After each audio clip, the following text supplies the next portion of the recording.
इतिहास तुम्हाला ते सांगतो जे घडलं. पण काही घटना अशा असतात ज्या केवळ इतिहासात नाही, त्या ब्रह्मांडाच्या शक्तीने घडवलेल्या असतात.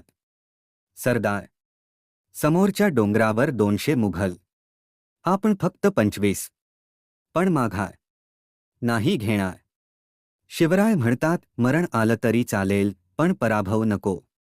आज गड घेणं नाही. आज आपण त्रिनेत्र जागवणार आहोत.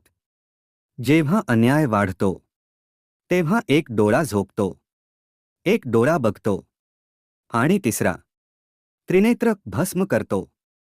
शिव आपल्यात आहे, आपल्या रक्तात, आपल्याच तलवारीत. आज आपण माणसं नाही, आज आपण त्रिनेत्र आहोत. हे मुघल सरदार भयभीत होऊन, हे माणसं नाहीत, हे काहीतरी दुसरंच आहे. हे कोण आहे?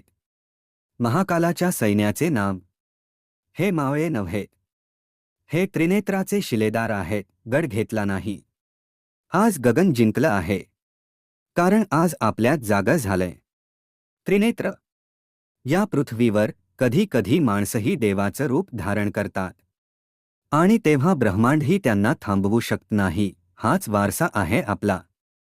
हाच उगम आहे त्रिनेत्रा युनिवर्सचा, जिथे देव आणि वीर एकाच रक्तातून बनलेले असतात.